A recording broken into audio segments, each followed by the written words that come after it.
Peace be with you. This Reformation Day. Here's today's Reformation quiz. Are you ready? Yes. One person's ready. Fantastic. Okay. Okay. So the rest of you. Question number one. What will your Halloween costume be this year? This is tied to the Reformation. Don't worry. What is your Halloween costume? Anybody have something picked out? No? A choir outfit? No? What's that? I said wrong crowd. Wrong crowd, wrong crowd. Yes, wrong crowd. What was your last Halloween costume? How about that? The last Halloween costume you ever wore? This year I'm going to be Maruchan Ramen.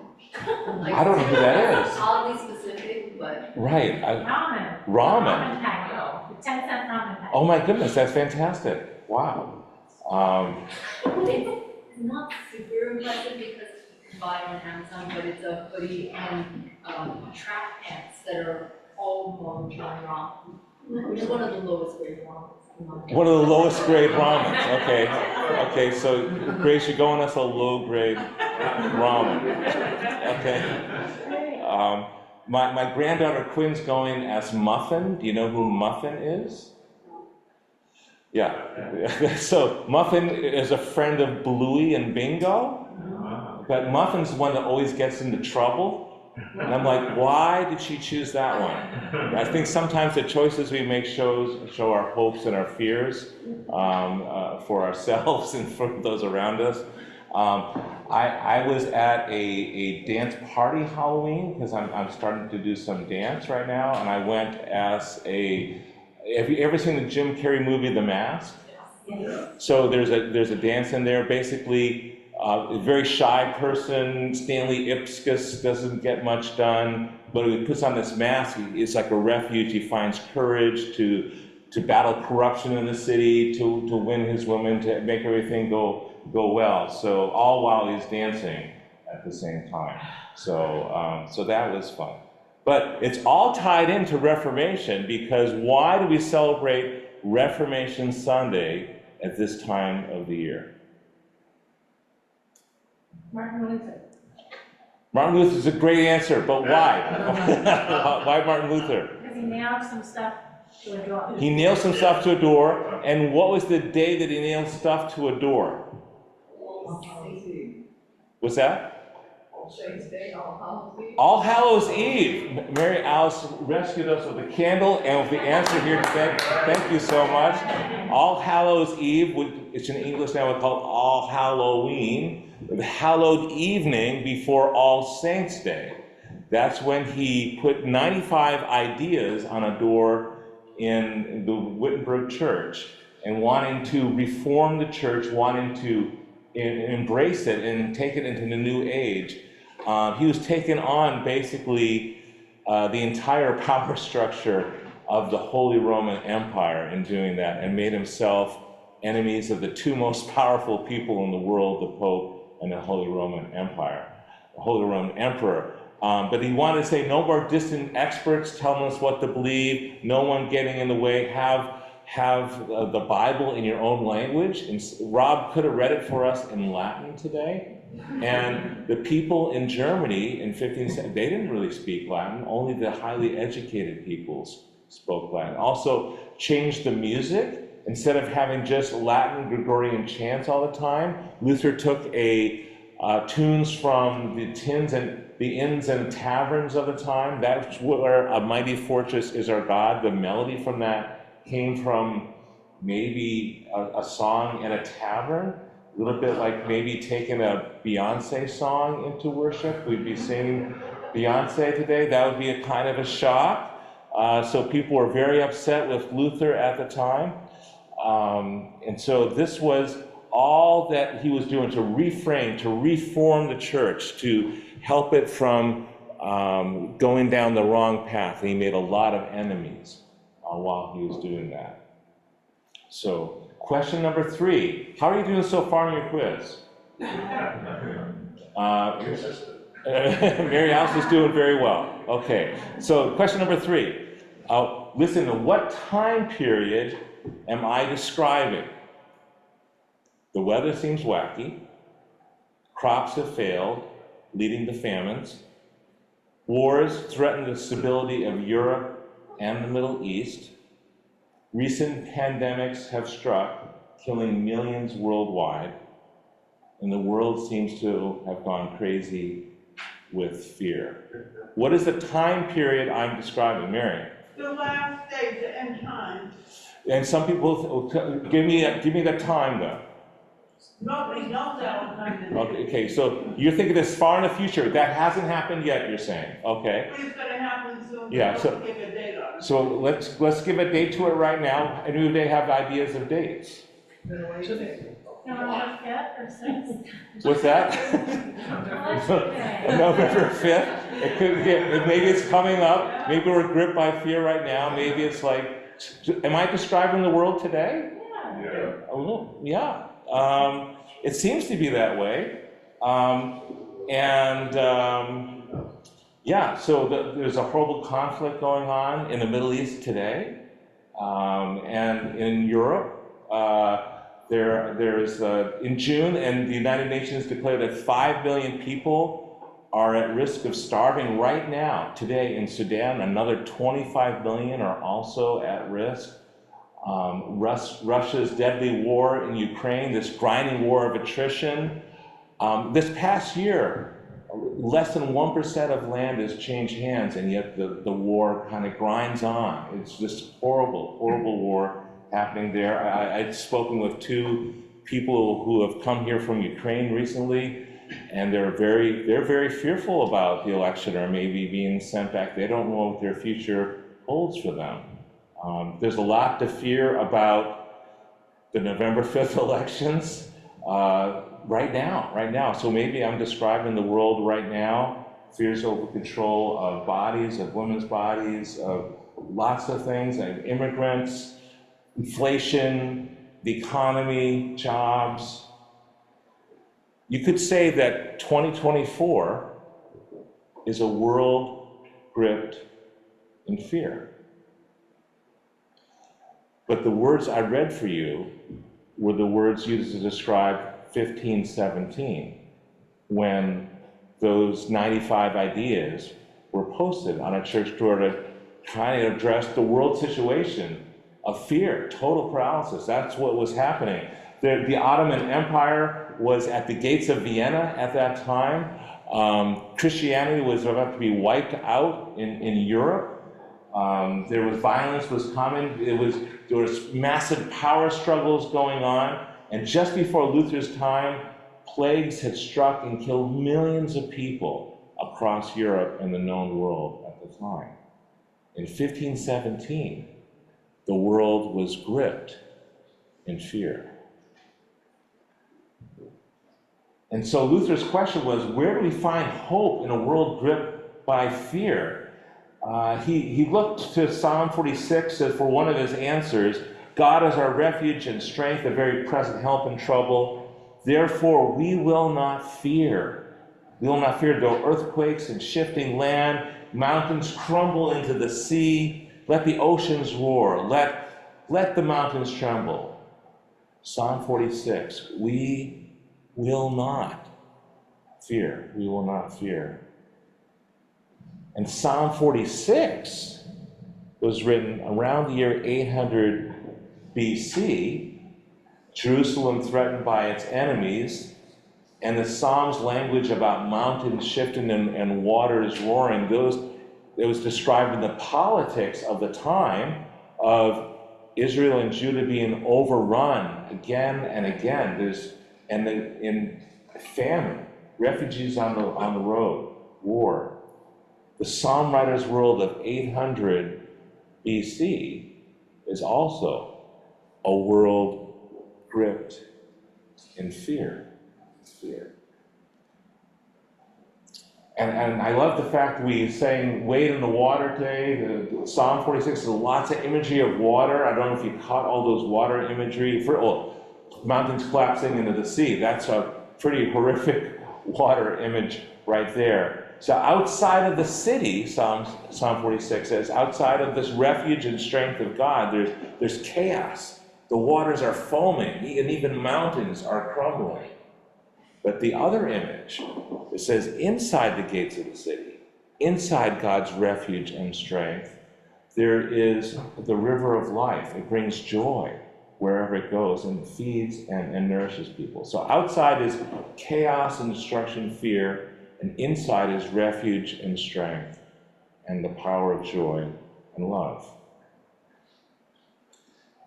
So for this Sunday, for the year 800, for the year 1517, for the year 2024, we're invited now to shift our framework, to shift the way that we think about things, not how to live our lives in this outside chaos, but embrace the refuge and strength.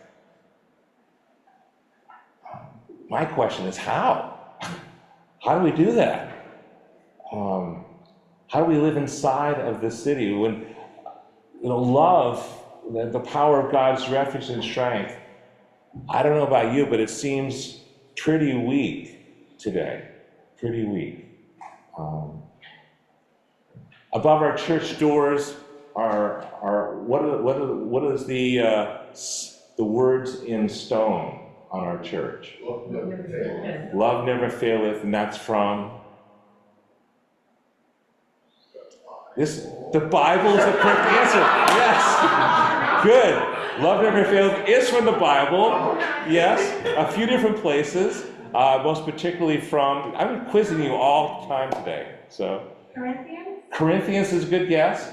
And actually it's often read at weddings. 1 Corinthians 13. Love never fails. Love never fails. So more homework for you today. Go back and review that. And so we're saying on our church that love never fails, despite all this chaos, despite this turbulent politics of the year 800 BC, turbulent politics of the year 2024, we say love never fails. Love never fails. And we just added some words above that. What do those words say? So more homework. Look at the church when you go outside. There's a banner there that says, we are a community of doubters, seekers, and believers seeking hope in the world, in our world. So we start by saying we're a community of doubters. It's very hard to believe in the power of refuge, God's refuge and love, when there's all this foaming turmoil going around us, and people intractable and enemies, it seems to be challenging us at every turn. It's hard. And so we're acknowledging outside, right by the words love never fails, that, Lord, I believe, help my unbelief. Help my unbelief. It's easy for us to doubt the power of God when so much is here, and we can go back and forth. And so we're inviting people to join our community that struggles just as they are struggling in this world today. We don't have all the answers. We doubt sometimes, and we believe sometimes. It's really hard. It's really hard. How can love really win? How can love really win? There's two stories that come to mind right away about communities that are embodying, that have embodied building with God this refuge, a place of refuge and strength. The first one is a village called Le Chambon. I don't know if you've heard of Le Chambon. Our scholar has, Tom. Le Chambon is an amazing place. It is, during World War II, this was a small village in France, only 5,000 people, 5,000 people. And when we look back after World War II, we realize that this village of 5,000 people took in at least 5,000 Jewish people that came to them for refuge. 5,000. Not a single Jewish person was turned away, and only decades later, the historians realized what had happened. It was kind of unremarkable for the people in the village, but this was unprecedented across Europe at the time of the Holocaust. And they said, how can you call us good? We're only doing what had to be done. What the village of Le Chambon did is now recognized as a single greatest effort by a community in World War II to rescue Jewish people from the Holocaust. This simple village of 5,000 people, unmatched across that history time. One of the main leaders was a professor of New Testament. Was a professor in the New Testament. Was that Daniel Trockman? Trockman, yes. Yes. And so we will quiz Tom later. But yeah, thank you so. Yeah, it's an amazing story, isn't it, Tom? I mean, it's unprecedented that this village did it. And so a lot of people said, well, why did this happen there? And they said even the children were involved in this. Like the Nazis came and started to organize Hitler Youth there, and the children said, we can't tell the difference between a Jewish person and a not-Jewish person. That's not gospel truth. And refused to turn in people who were Jewish. They're our brothers and sisters. They're our siblings. They're our siblings.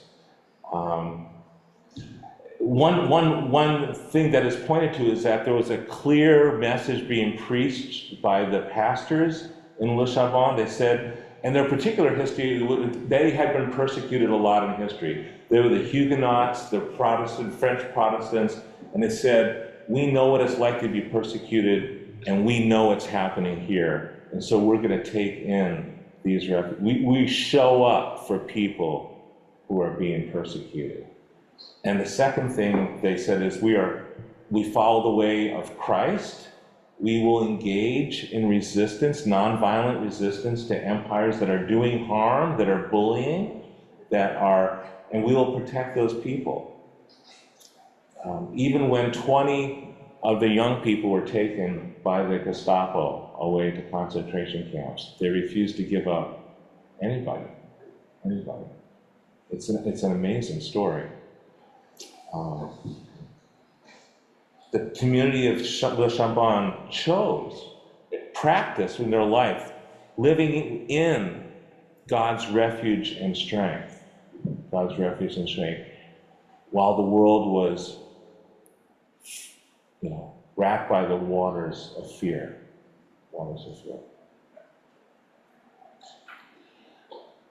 And second, let me share with you a community called the Oasis of Peace. I don't know, have you heard of the Oasis of Peace? The Oasis of Peace, again, I love that sign too, the Oasis Refuge. This is a small village of 300 people in Israel today. There are equal numbers of Jewish and Palestinian families living together in this Oasis of Peace. And this was started 54 years ago by a Dominican priest, following in the way of God. He invited in these equal numbers of people. He wanted to create a place of refuge, but also a model, a blueprint for how we can live together, And so in 2024, I have to tell you, it's still working. And above this village, there are missiles flying from Gaza into Israel, missiles flying from Israel to intercept them or into Gaza. And this refuge is thriving. It's thriving. Jewish people and Palestinians share power on the town council. They have Jewish and Palestinian teachers in school. Both perspectives are always taught to all the students. Recently, ABC News went there.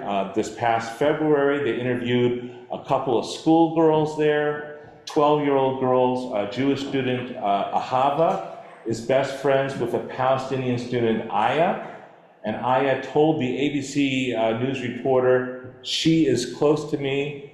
I sincerely believe we will be best friends forever. Best friends forever. And like any other community, they say there are disagreements there and between neighbors, but they're proud to point out that nobody's ever packed it up and moved out. People want to stay there. In fact, there is a waiting list of hundreds of people to get into this amazing community, the Oasis of Peace. Oasis of Peace. Back in 2020, some extremists from the outside came in. They burned one of the schools there. It was rebuilt. The current government in Israel does not like this place at all. Does not like this place at all. This shows how Jewish people and Palestinians can live together. And yet, visiting scholars, dignitaries, foreign dignitaries, tourists come to this village to marvel at its success and say, this could be a blueprint. This could be the refuge to show how we can live together.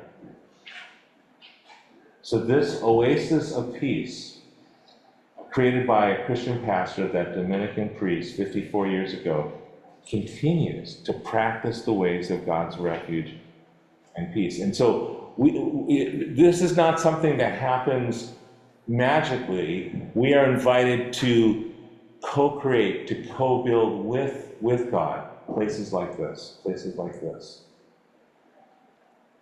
And they're trusting in the power of love. And a 12-year-old Jewish girl and a 12-year-old Palestinian girl are best friends, even while missiles are flying back and forth overhead. I mean, isn't that just amazing? Oasis of peace, oasis of peace. I believe that love never fails. I believe that God is our refuge and strength. And I believe that God invites us today in Payson Park Church to join with God in building and nurturing a community like that and nurturing other communities like that. I believe that that bouncy house we had on the lawn at an amazing, our fall festival yesterday, I believe that that bouncy house is stronger than the politics of hatred. I believe that our First Friday services, we just had our first one last month over there in the fellowship hall, with the children's choir and pizza and people making new friends. I believe that that service makes a sound of love that is stronger than the noise of fear. We will not fear, even if mountains collapse in the city. We will not fear, for God is our refuge and strength. We will not fear, for love never fails. Thanks be to God.